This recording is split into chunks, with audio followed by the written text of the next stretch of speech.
Mi nombre es Jennifer Natalie Rivera Cruz y yo les voy a estar impartiendo el tema de la rubeola. Vamos a iniciar con una breve introducción. La rubeola es una enfermedad infectocontagiosa con síntomas leves y una erupción generalizada. En niños es una enfermedad autolimitada sin consecuencias, pero cuando ocurre en el primer trimestre del embarazo, existen riesgos severos de daño al feto. La palabra rubeola viene del latín rubellus, que significa un poquito rojo. La infección rubeólica plantea, sin lugar a dudas, un importante problema médico, centrado casi exclusivamente en la mujer embarazada, por amenazar seriamente la vida y la salud del bebé sin haber nacido. Características del virus, morfología y cultivo. El virus rubeola es una partícula esférica de 60 a 70 nanómetros. La nucleópside es de simetría icosaédrica, rodeada por una envoltura lipoproteica adquirida durante la brotación del virus.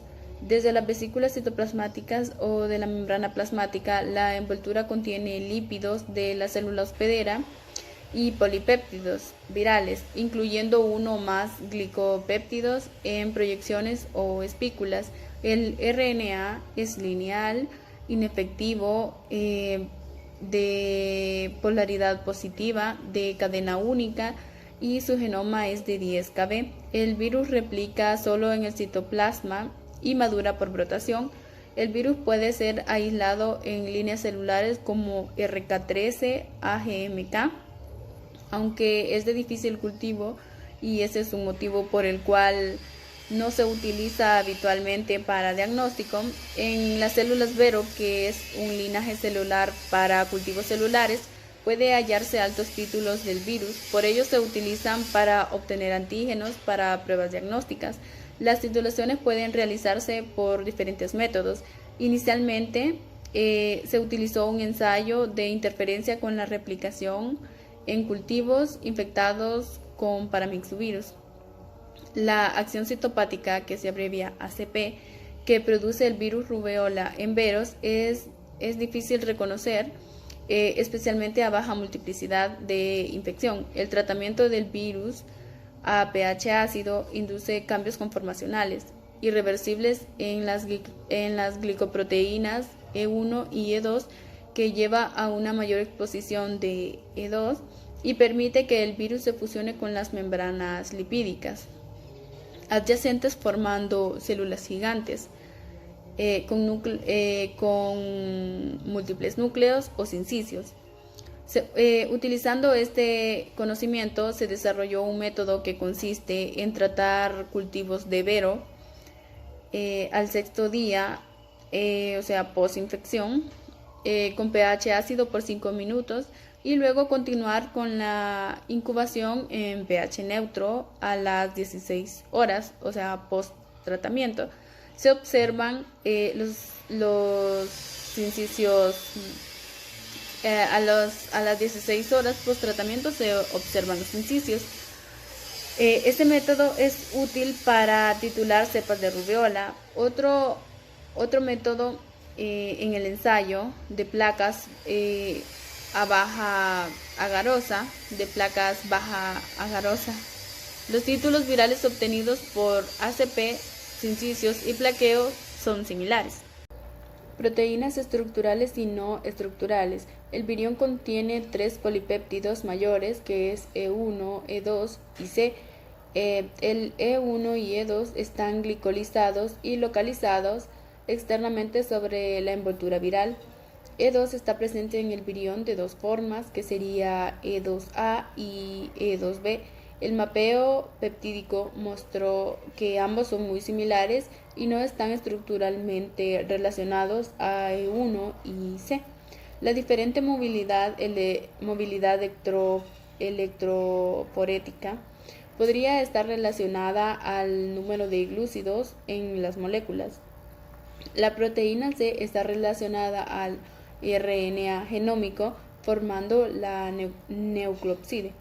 De acuerdo a Watson y Wolinski, E1 y E2 aparecerían en el virión componiendo espículas de distribución espacial en forma de hexámeros, semejante a otros alfavirus. Para el virión de rubéola, el hexámero podría estar compuesto por 5 moléculas de E1 y una sola molécula de E2. Dentro de la estructura, la molécula de E2 podría formar un heterodímero con una molécula de E1. El resto de las moléculas de él podrían existir libres o interaccionar como homodímeros de E1-E1. Las 4 proteínas descritas para el virus rubéola, que serían E1, E2A, E2B y C, son codificadas por 3 genes de forma monocistrónica y luego clivadas proteolíticamente. La estructura y estrategia general de la expresión de los genes es similar a la de los alfavirus de la familia Togaviridae. El RNA mensajero subgenómico 24 transcribe un precursor de 110 KD que da origen al clivaje a las proteínas C, E2 y E1. El extremo proximal 5 codifica para una lipoproteína que por clivaje da origen a 2 proteínas no estructurales y por involucradas en la replicación del RNA. Composición antigénica y genotipos. Existen 3 componentes antigénicos principales, 2 asociados a la envoltura y 1 a la proteína de la nucleocapside. No se ha encontrado relación antigénica entre el virus rubéola y los otros virus de la familia Togaviridae. Se conoce un solo serotipo de rubéola y aunque se han encontrado pequeñas variaciones biológicas entre cepas, aún no se ha demostrado que tengan relación con variaciones antigénicas. La existencia de un único serotipo es importante en la epidemiología y la preparación de vacunas. Se han descrito 2 genotipos de rubéola que tienen una distribución global. El genoma del virus contiene aproximadamente 10.000 nucleótidos y codifica 5 proteínas, 2 utilizadas en el ciclo de replicación y las 3 proteínas estructurales del virión antes mencionadas. La proteína C de la capside y las 2 glicoproteínas. La secuencia del gen E1 ha sido utilizada para genotipificar y realizar el análisis filogenético de los aislamientos del virus rubéola. En forma similar a otros virus envueltos, las glicoproteínas parecen contener los antígenos responsables de la inducción de la respuesta inmune protectora. Él está asociada a la actividad hemaglutinina y parcialmente a la inducción de anticuerpos inhibidores de la hemaglutinación e inhibidores de la hemólisis. Utilizando anticuerpos monoclonales obtenidos en el laboratorio y por otros autores, fue posible localizar epitopes responsables de la hemaglutinación y neutralización sobre la glicoproteína E1, que también existiría en la E2. De la función de E2 aún no ha sido totalmente dilucidar, aunque el antígeno específico de cepa estaría en esta proteína. De los datos estructurales y funcionales, E1 es la molécula dominante de la superficie de la partícula viral y probablemente es el principal sitio para la detección y posterior eliminación del virus rubéola por el sistema inmune.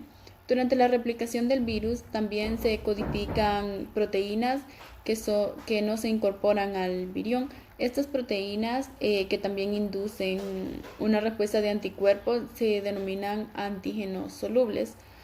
La caracterización bioquímica e inmunológica demostró que el antígeno A es el responsable de la inducción de anticuerpos precipitantes y es posible evidenciarlos en el suero de convalecientes.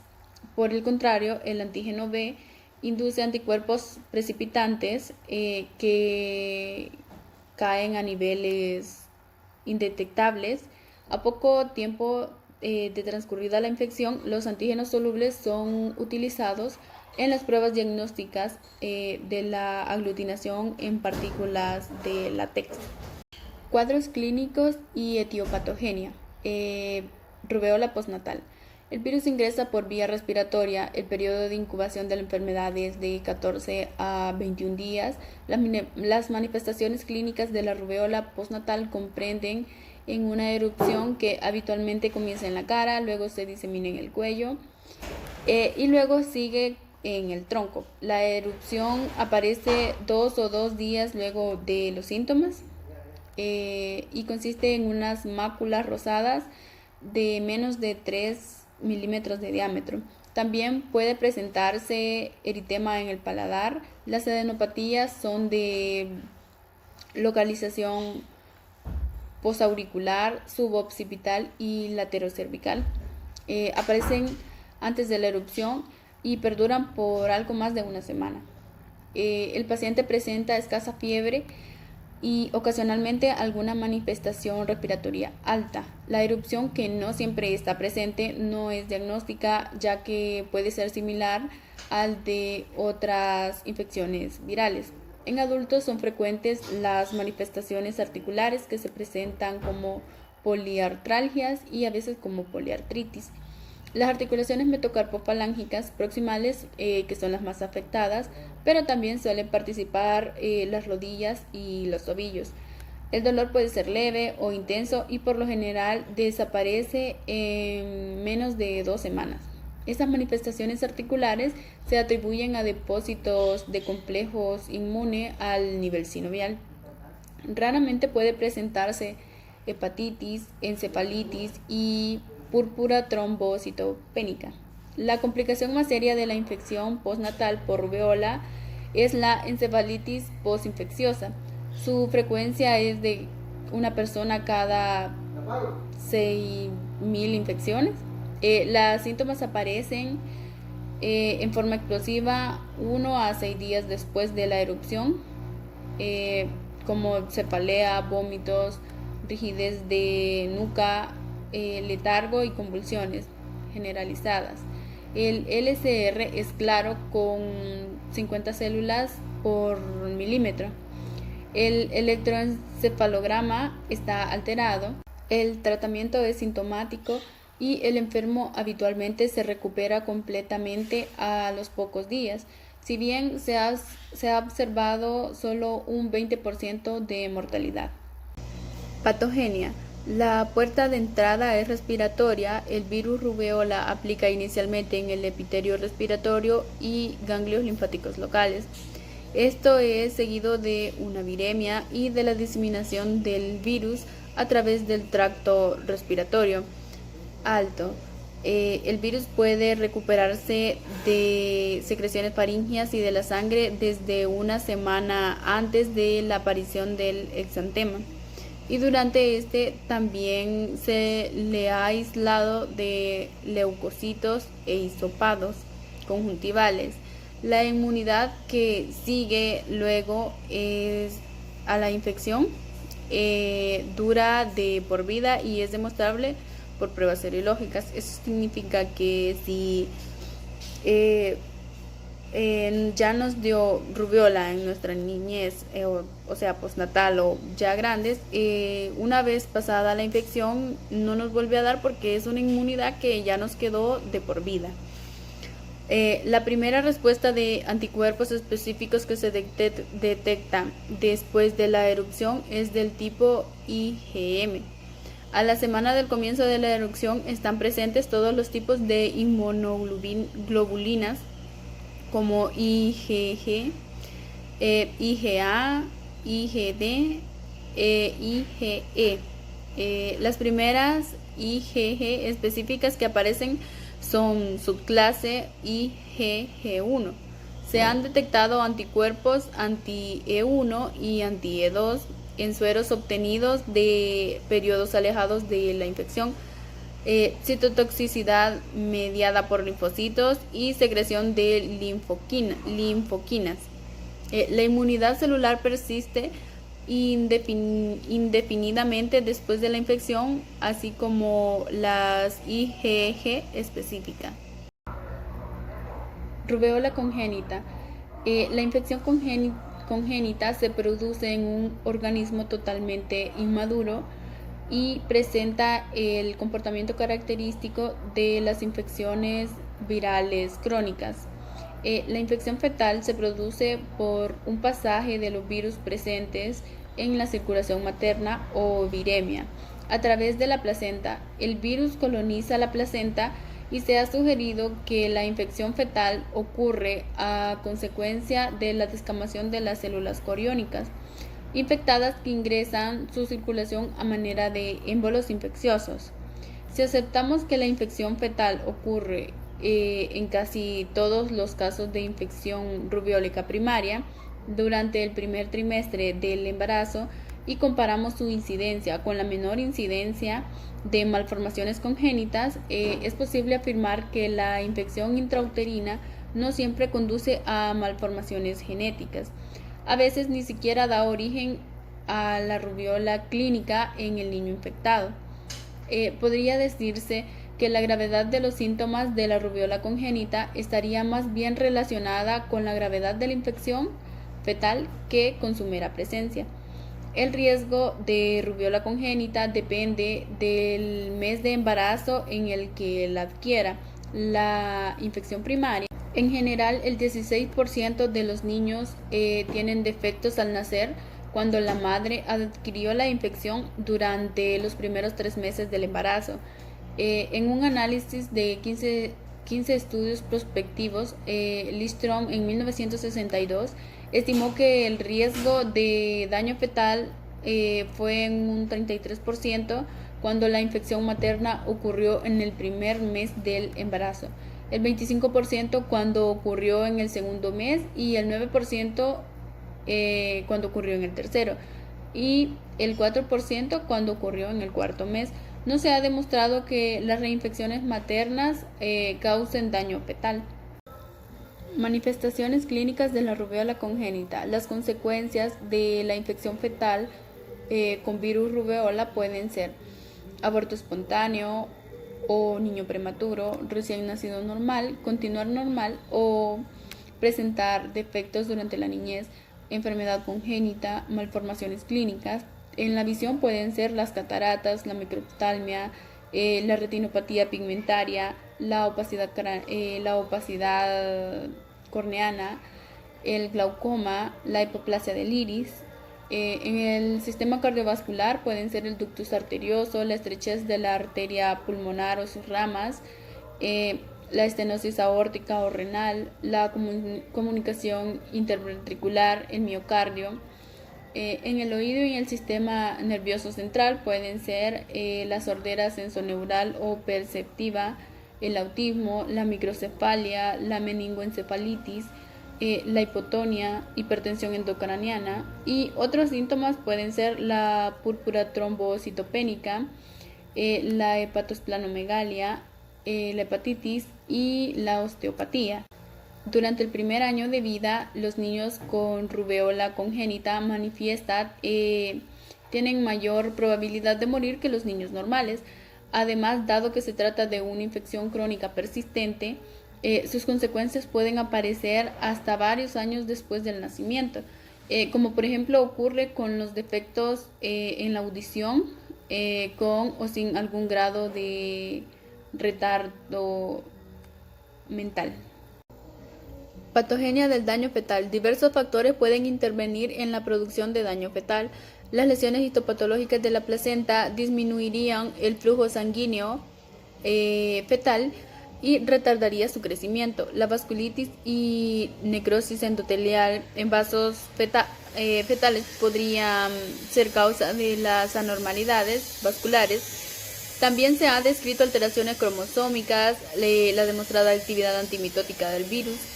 Daría origen al retardo del crecimiento intrauterino, a las malformaciones y al menor peso al nacer.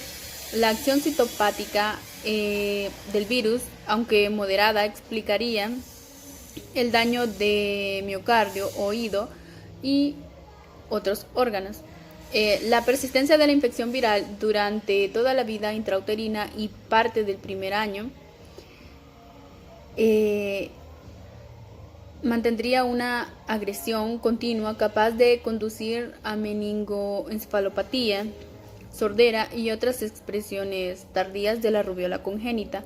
La infección congénita con rubiola se caracteriza por su prolongada persistencia y eliminación de virus en diversas secreciones, en porcentajes decrecientes desde el nacimiento hasta el primer año de vida. El virus ha sido aislado de mucosa nasal, fauces, líquido cefalorraquídeo, heces, orina y de la mayoría de los tejidos. Niños infectados in útero. La persistencia viral no ha podido ser explicada por mecanismos inmunológicos. La hipótesis más atractiva sigue siendo la elaborada por Simons en 1968, que postula que la infección intrauterina ocurriría en un número limitado de células fetales muy inferior al de las células no infectadas. Por la acción antimitótica del virus, los clones celulares derivados de estas células infectadas tendrían una velocidad de duplicación muy inferior a la de las células no infectadas y por lo tanto durante su extinción total, con la eliminación de los clones infectados, cesaría la persistencia viral. Sin embargo, hay evidencias que sugieren que parte del daño en el útero es mediado por la respuesta inmune. Se desconoce si los complejos inmunes circulantes que se destacan en suero de niños con rubiola congénita pueden tener algún significado inmunopatogénico. La persistencia viral en tejidos fetales sugiere que ni la respuesta inmune de la madre ni la respuesta inmune fetal podría eliminar el virus durante la vida intrauterina. La respuesta inmune humoral de los niños con síndrome de rubiola congénita difiere cualitativamente de la observada en la infección postnatal o en vacunados. El mecanismo de persistencia del virus rubéola aún no se conoce. Sin embargo, la asociación de persistencia viral con la infección in útero, pero no con la infección postnatal, sugiere una reacción única del hospedero del virus rubéola en etapas tempranas de desarrollo del embrión. La falta de activación del mecanismo apoptótico podría intervenir en el establecimiento de la infección persistente por virus rubiola en el embrión o feto. El patrón de expresión de C-oncogenes durante el desarrollo embrionario promueve o inhibe la proliferación celular en momentos determinados. Estos oncogenes celulares que se expresan durante la embriogénesis pueden al mismo tiempo estar mediando la conversión de una infección viral aguda en una infección viral persistente. Las células embrionarias afetales que están proliferando activamente no serían capaces de responder a la infección por el virus rubéola, poniendo en marcha sus mecanismos de apoptosis. Las vías apoptóticas en estas células estarían bloqueadas por los genes promotores de la agresión en el ciclo celular y la proliferación. Así el virus podría sobrevivir por más tiempo en el feto, infectando congénitamente en comparación con la infección postnatal. Hemos observado que el virus rubéola no induce apoptosis en cultivos primarios de células embrionarias humanas con alto potencial proliferativo, a diferencia de lo observado en las células de la placenta. Es posible que el virus rubéola sea capaz de activar los mecanismos apoptóticos en células de origen embrionario no proliferantes, mientras que para las células en proliferación del embrión, el virus no sería un estímulo suficiente para accionar a la muerte celular programada. Epidemiología. La rubiola es de distribución universal y puede adoptar dos comportamientos, uno de forma endemoepidémica y otro de forma exclusivamente epidémica. La enfermedad está presente durante todo el año, todos los años, mostrando brotes estacionales de primavera y comienzos del verano y brotes periódicos de mayor magnitud cada 4, 6 o 9 años. La principal fuente de contagio lo constituyen los niños en edad escolar y edad preescolar, ya que en ellos la infección rubeólica postnatal alcanza su mayor incidencia. Otra posible fuente de contagio es el recién nacido con rubiola congénita, que puede excretar altos títulos del virus durante su primer año de vida. Solo los contactos directos y más o menos continuos son efectivos transmisores. Raramente un contacto casual o indirecto se concreta en contagio. La rubiola tiene un periodo de incubación de 14 a 21 días, como ya lo habíamos mencionado, y el virus está presente en las secreciones orofaringeas de 7 días antes a 3 días después de la erupción. Sin embargo, el periodo de máxima transmisibilidad transcurre entre los 2 o 3 días previos al día posterior del exantema. La rubiola, a diferencia del sarampión, causa a menudo de forma subclínica, entendiéndose por tal las formas aneruptivas o inaparentes, sean o no asintomáticas. Por completo, si bien la infección rubeólica natural, como la mayoría de las infecciones virales exantémicas, confiere inmunidad permanente, los individuos con títulos bajos de anticuerpos suelen presentar reinfecciones. La frecuencia de reinfección es más alta en vacunados, dados los riesgos de infección fetal. Es importante conocer el estado inmune de las mujeres en edad fértil. En todo el mundo, la prevalencia de anticuerpos antirrubiola en esa población es de aproximadamente 70%, si bien en algunas áreas, en especial rurales, pueden ser menores. Distribución etaria y prevalencia. La distribución etaria en años interepidémicos muestra un predominio en la edad preescolar, mientras que en años epidémicos el predominio se registra en edad escolar. Para explicar la ocurrencia de ciclos epidémicos periódicos, podría postularse que para circular libremente el virus de la rubiola necesita disponer de suficientes niños susceptibles en un ambiente propicio de contacto interhumano, como la escuela. Cuando el número de susceptibles disminuye como consecuencia de una epidemia, el virus circularía de una forma controlada hasta que exista nuevamente suficientes individuos susceptibles para crear otra vez condiciones para una epidemia. La rubiola es una enfermedad de la niñez y su máxima incidencia se observa en los grupos de 1 a 9 años y de 10 a 14. Sin embargo, cierto porcentaje de la población alcanza edad adulta no habiendo sido infectado. Hay personas que no se infectan nunca de rubiola y en diferentes lugares del mundo se ha demostrado que ese porcentaje es cercano al 20% en mujeres en edad gestacional. En un estudio epidemiológico realizado en Sudamérica por investigadores de ECLAN, se propone un sistema de vigilancia del síndrome de rubiola congénita basado exclusivamente en datos clínicos del recién nacido. Se registraron dichos datos de 43 niños con síndrome de rubiola congénita sobre 19.184 recién nacidos mal formados de un total de 3.883 nacimientos en 10 países de Latinoamérica. Los resultados de ese estudio determinaron que la diada, que comprende anormalidades oculares más defectos cardíacos, era el mejor marcador, centinela, dentro de todos los marcadores estudiados. Para detectar el síndrome de rubiola congénita, se propone este método como centinela para monitorear la eficacia de las políticas de vacunación en países en desarrollo. Diagnóstico. El diagnóstico virológico de rubiola ha sido desarrollado para 4 situaciones. Número 1 es la determinación del estado inmune previo al embarazo. Número 2, diagnóstico de rubiola postnatal. Número 3, diagnóstico de rubiola congénita. Y número 4, diagnóstico prenatal. A continuación les voy a explicar en qué consiste cada una de ellas.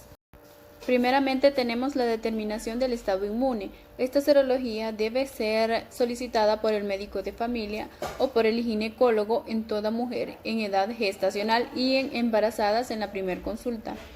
Para la determinación del estado inmune es necesaria solo una muestra de suero, en la que un título de anticuerpos inhibidores de la hemaglutinación igual o mayor a 8 o valores que se correlacionen. Si se emplean otras técnicas, indica protección. Si la detección de anticuerpos se realiza por ELISA, el valor de corte para determinar protección varía de acuerdo al equipo comercial utilizado, expresándose los resultados como un índice. En las mujeres en edad fértil, no embarazadas y con serología negativa, debería indicarse la vacunación antirrubiola. Esta vacunación está absolutamente contraindicada si la paciente está embarazada, ya que la vacuna antirrubeólica contiene virus vivos y atenuado. Las embarazadas con serología negativa deben evitar el contacto con pacientes con rubiola y realizar controles serológicos durante el embarazo. Tanto la infección natural como la vacunación inducen anticuerpos protectores contra una nueva infección por rubiola. Seguidamente vamos a hablar del diagnóstico de rubiola postnatal. Embarazadas sin conocimiento de su estado inmune. Tenemos dos literales: embarazadas con diagnóstico clínico de rubiola y embarazadas en contacto con pacientes con rubiola. Primeramente vamos a hablar sobre el literal A, embarazadas con diagnóstico clínico de rubiola. La presencia de IgM específica a cualquier título indica primoinfección con rubiola. En nuestra experiencia, en muestras únicas obtenidas entre los 3 y 30 días posteriores al exantema, es posible diagnosticar la primoinfección en el 100% de los casos mediante dosaje de IgM específica. Anteriormente, el diagnóstico de certeza se realizaba mediante la detección de la conversión serológica en dos muestras pareadas de suero. La primera obtenida durante el exantema y la segunda de 15 a 20 días posteriores. El diagnóstico de primoinfección se confirmaba si la primera era negativa y la segunda positiva, o si se detectaban un aumento de 4 o más veces en el título de anticuerpos entre ambas muestras. Literal B, embarazadas en contacto con pacientes con rubiola. Si la embarazada es inmune, no debe preocuparse frente al contacto con pacientes cursando la infección. Por el contrario, si no conoce su estado inmune, se recomienda que concurra de inmediato al laboratorio dentro de los primeros 7 días de ocurrido el contacto. Así, el laboratorio tiene la posibilidad de determinar la presencia de anticuerpos IgG anteriores a dicho contacto en esa única muestra de suero. Recordamos que desde 7 días antes de la erupción el contacto elimina el virus, los que sumados a los 7 días de plazo máximo para concurrir al laboratorio completan el tiempo teórico mínimo de 14 días del periodo de incubación de la enfermedad. Por lo tanto, los anticuerpos determinados en esta única muestra de suero corresponden a anticuerpos anteriores al contacto.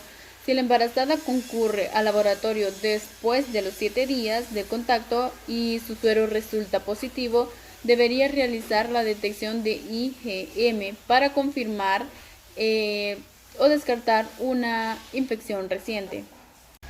Diagnóstico de rubiola congénita. Si se sospecha una infección congénita por rubiola en el recién nacido, debe solicitarse la determinación de IgM específica en sangre de cordón umbilical.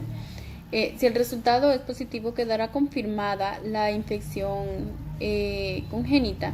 Cuando este método no estaba disponible, realizaba el estudio de la cinética de anticuerpos totales en sueros obtenidos en el primer, tercer y séptimo mes posteriores al nacimiento.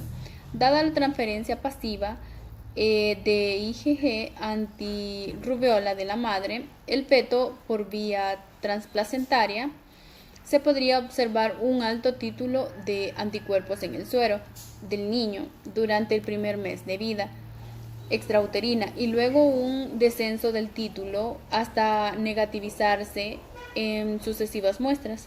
Otros procedimientos que quedan a emplearse son el aislamiento del virus en cultivo de células Vero o RK13, o bien la RT-PCR para detectar el genoma viral en hisopados nasofaringe y sangre de cordón umbilical. Y por último tenemos el diagnóstico prenatal.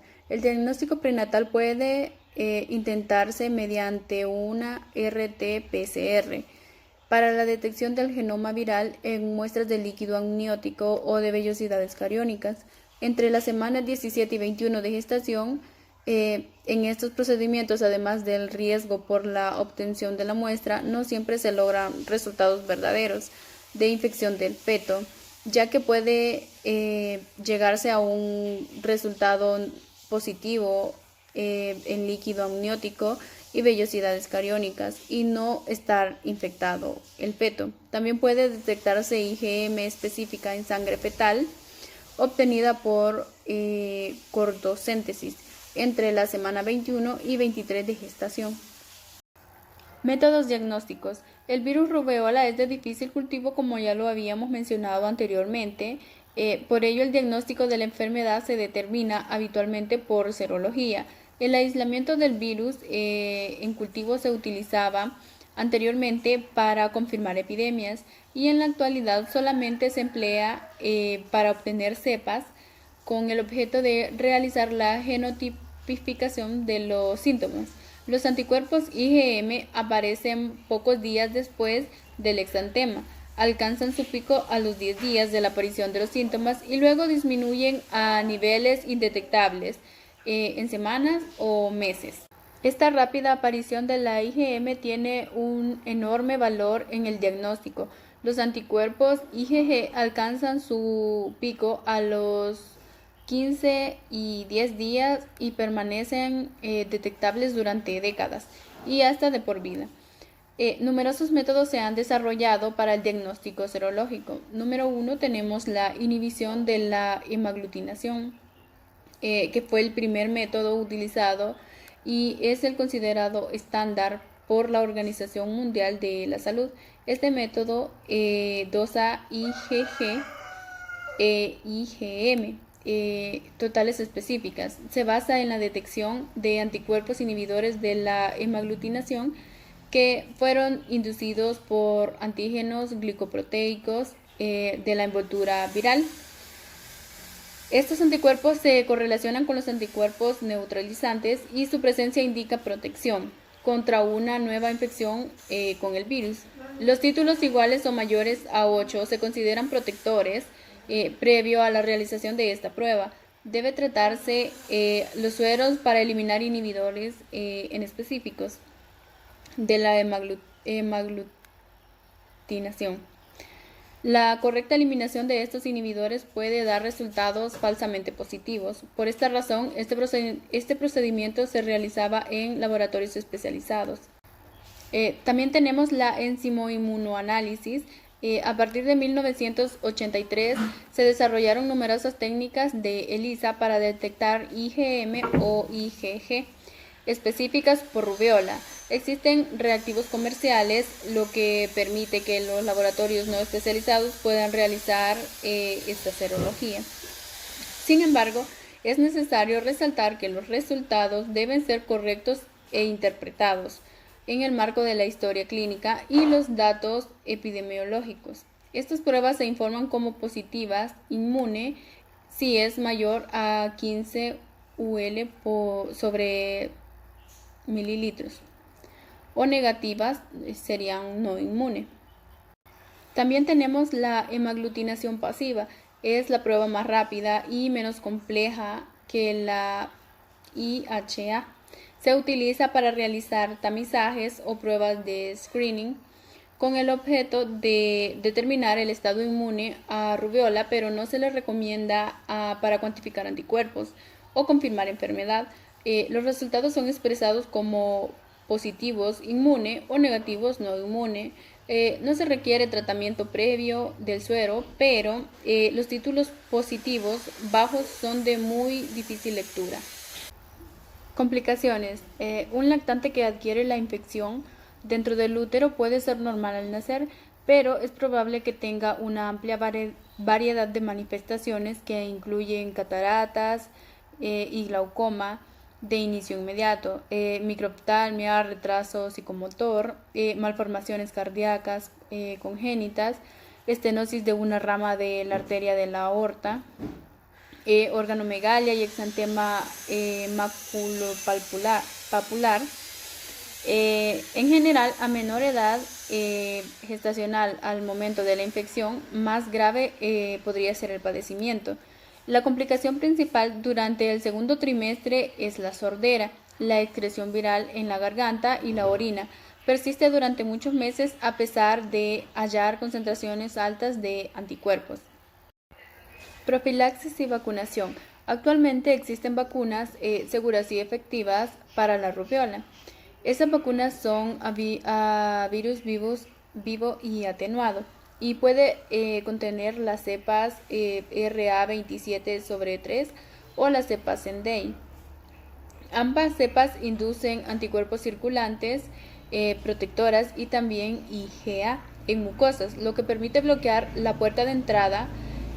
La respuesta serológica y el título de anticuerpos que ambas vacunas inducen es similar al de la infección natural, aunque la frecuencia de reinfecciones es más alta en vacunados que en aquellos que padecieron la infección natural.